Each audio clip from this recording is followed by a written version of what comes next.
नवरस का उपहार है ये गीत, गजल का प्यार है। सूफी बतियाए सबसे यहाँ ये दोहों की बौछार है। आध्यात्म से जोड़े सबको, आध्यात्म से जोड़े सबको, पावनता से गुलजार है। कविताओं की ये बयार है, ये काव्य कुंज रसधार है। कविताओं की ये बयार है, ये काव्य कुंज रसधार है।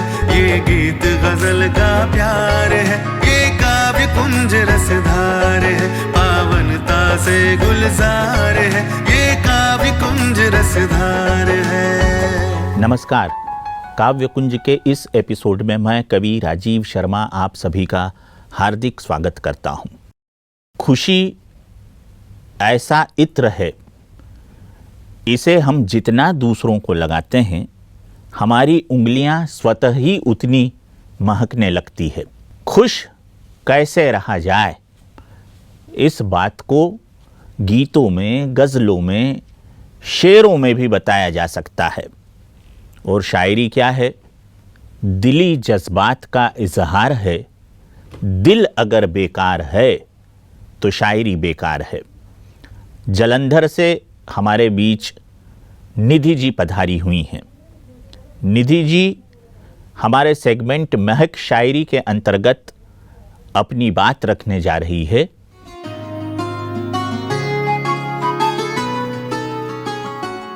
खुश रहो, वंदना जी की लिखी हुई ये पंक्तियां हैं जिसे मैं आज यहाँ पर सुनाने वाली हूँ। अपनी खुशी टांगने को तुम कंधे क्यों तलाशते हो, कमज़ोर हो ये वहम क्यों पालते हो। खुश रहो कि ये काजल तुम्हारी आंखों में आकर संवर जाता है। खुश रहो कि ये कालिक को तुम निखार देती हो। खुश रहो कि तुम्हारा माथा बिंदिया की खुशकिस्मती है। खुश रहो कि तुम्हारा रोम रोम बेशकीमती है। खुश रहो कि तुम ना होती तो क्या क्या ना होता। खुश रहो कि तुम ना होती तो क्या क्या ना होता। न मकानों के घर हुए होते, ना आसरा होता, न रसोइयों से खुशबुएं ममता की उड़ रही होती, न त्योहारों पर महफिलें सज रही होती। खुश रहो कि तुम बिन कुछ नहीं है। तुम्हारे हुस्न से ही आसमान दिलकश और ये ज़मीं हंसी है। खुश रहो कि रब ने तुम्हें पैदा खुद मुख्तार किया। फिर क्यों किसी और को तुमने अपनी मुस्कानों का हकदार किया। क्यों?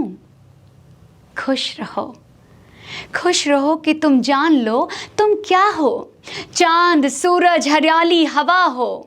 खुश रहो, तुम खुशियाँ देती हो, खुशियाँ पा भी लो, कभी बेबाक गुनगुना भी लो।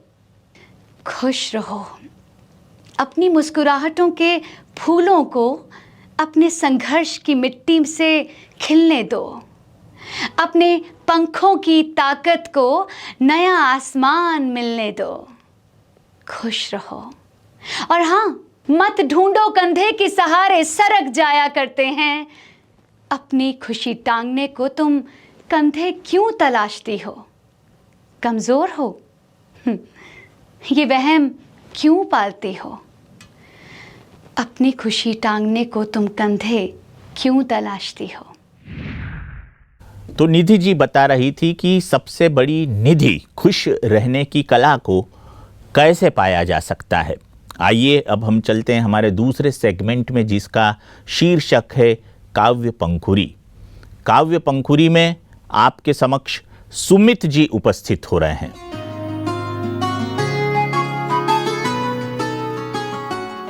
कि उनसे बांध कर मैं अपने रिश्तों की यूँ डोर रखता हूँ कि अगर कहे कुछ तो उनके चरणों में मैं अपना सर रखता हूँ। और भगवान चाहे तो होने ना दे मंजिल पूरी मेरी, कि भगवान चाहे तो होने ना दे मंजिल पूरी मेरी। उनके साथ रहने के लिए मैं अपना दिल का टुकड़ा उनके पास रखता हूँ। कि बस मेरा प्रयास बस इतना रहे कि उनके साथ मेरा संगम बन जाए, कि मेरा प्रयास बस इतना सा रहे कि उनके साथ मेरा संगम बन जाए। वो देखे अगर मुझे किसी पीड़ा में तो उससे सहा बिल्कुल भी ना जाए। और किसी पड़ाव में अगर भटकूं मैं मार्ग अपना, कि किसी पड़ाव में अगर भटकूं मैं मार्ग अपना तो वो आकर मेरे कदमों का रास्ता बन जाए। कि अगर वो देखे मुझे किसी पीड़ा में तो उससे सहा बिल्कुल भी ना जाए। और एकलता तू ही तो है जिससे बांध कर मैं अपनी ये डोर रखता हूँ। अगर कहे तो कुछ तो तेरे चरणों में अपना सर रखता हूँ। एक तू ही है जिससे बांध के मैं अपने रिश्तों की यूँ डोर रखता हूँ। अब अगली बात कुछ ऐसी है कि जब भक्त भगवान से कहता है कि एक तेरी ही आस में जीता हूँ मैं अक्सर, कि एक तेरी ही आस में जीता हूँ मैं अक्सर, कभी तो मेरा अनकहा दर्द भी तू समझ लिया कर। कि एक तेरी ही आस में जीता हूँ मैं अक्सर, कभी तो मेरा अनकहा दर्द भी तू समझ लिया कर। और सभी की तरह मेरी भी पुकार है तुझसे, कि सभी की तरह मेरी भी पुकार है तुझसे, कभी तो मेरी परेशानियों का हल भी तू ढूंढ लिया कर। तेरे संग संवारता हूँ मैं इस जगत में अपने खुद के आशानों को, कभी तो मुझसे अपना किराया भी तू पूछ लिया कर। बिन लिए ही तूने मुझे सब कुछ दान कर रखा है, कि बिन लिए ही तूने मुझे सब कुछ दान कर रखा है, कभी तो मुझे अपने पास बुला लिया कर। और टूटकर पूरा चूर हो चुका हूँ, कि टूटकर पूरा चूर हो चुका हूँ सबके दिए हुए ज़ख्मों से, कभी तो अपने पास बुलाकर अपने सीने से तो मुझे लगा लिया कर। एक तेरी ही आस में जीता हूँ, कभी तो मेरा अनकहा दर्द भी तू समझ लिया कर। तो अभी आपने सुमित जी से रिश्तों को लेकर अपनी बात सुनी। आइए अब हम उस सेगमेंट की तरफ चलते हैं जो आपका अपना सेगमेंट है। इस सेगमेंट का शीर्षक है विविध, और विविध में हम सुनते हैं भांति भांति की रचनाएं हमारे श्रोताओं, हमारे दर्शकों यानी आपके मुखारविंद से। तो आज हमारे श्रोताओं के बीच से कौन कौन कवि साथी उपस्थित हो रहे हैं और वे क्या क्या सुनाने जा रहे हैं, इसका आनंद अब आप स्वयं लीजिए।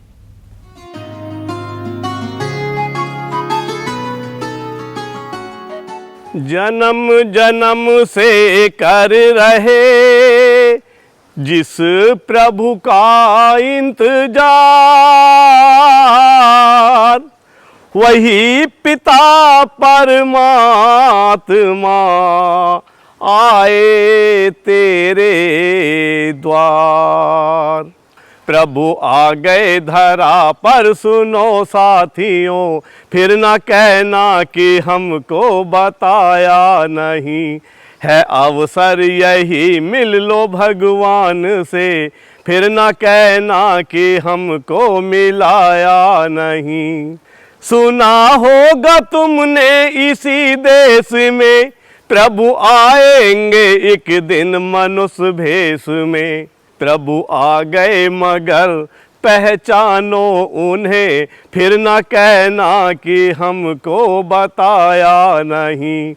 नाम शिव है वे रहते हैं ब्रह्मलोक में, रूप बिंदु में सिंधु समाया हुआ। वो परम आत्मा शिव निराकार है, फिर न कहना कि हमको दिखाया नहीं। जिसे ढूंढता कण कण में संसार है, वही बांट रहे घर घर प्यार है। लिखने तकदीर अब प्रभु दे रहे कलम, फिर न कहना कि हमको दिलाया नहीं। अब पल दो ही पल की बची जिंदगी, लो पहचान अपने पिता को सभी। योग सीखो और नर से नारायण बनो, फिर न कहना कि हमको सिखाया नहीं। है अवसर यही मिल लो भगवान से, फिर न कहना कि हमको मिलाया नहीं। फिर न कहना कि हमको बताया नहीं। ऐमन, आओ बैठ एक पल बात करते हैं। चलो इस जीवन की एक नई शुरुआत करते हैं। क्यों ऑफिस जाते वक्त तुम गुनगुनाते नहीं हो बचपन के वो हसीन किस्से, अब क्यों तुम सुनाते नहीं हो? कुछ हुआ है तुम्हें या कहीं तुम जाना चाहते हो? खुशी से बढ़कर ऐसी कौन सी मंजिल है जो तुम पाना चाहते हो? सब कुछ तो मिल गया है, फिर भी ये खोज क्यों है? अपने ऊपर रखा तुमने ये बोझ क्यों है? बहुत हुआ ये दुख और डरना, बहुत हुआ घुट घुट कर मरना। चलो फिर से एक कदम बढ़ाते हैं। देखो सुनो, परमात्मा तुम्हें कुछ पढ़ाते हैं। तुम विश्व के आधार हो, तुम छाए बेशुमार हो, तुम सफलता के सितारे हो, जगमगाते तारे हो। ऐ मन, आओ बैठ एक पल बात करते हैं। चलो इस जीवन की फिर एक नई शुरुआत करते हैं। तो ये था काव्य कुंज का आज का एपिसोड। हमारा ये एपिसोड आपको कैसा लगा, आप अपने विचारों से हमें अवगत कराइए। इस एपिसोड के प्रसारण के समापन पर स्क्रीन पर आपको हमारा पूरा पता, ईमेल आईडी और व्हाट्सएप नंबर दिखाया जाएगा। आप अपने संदेश इन तीनों माध्यमों में से किसी भी माध्यम से हम तक पहुंचा सकते हैं। हम आपके विचारों का स्वागत करेंगे, आपके विचारों का इंतज़ार करेंगे। और हाँ, एक बात फिर से बतला दें कि विविध में यदि आपके साथी, आपके परिवार का कोई सदस्य या आप जैसा ही कोई अन्य श्रोता या दर्शक अपनी बात रखना चाहे तो हम उसका भी अभिनंदन करेंगे। तो देवियों और सज्जनों, बहनों और भाइयों, आज का यह काव्य कुंज का एपिसोड यहीं पर समाप्त होता है। कवि राजीव शर्मा को आज्ञा दीजिए। नमस्कार।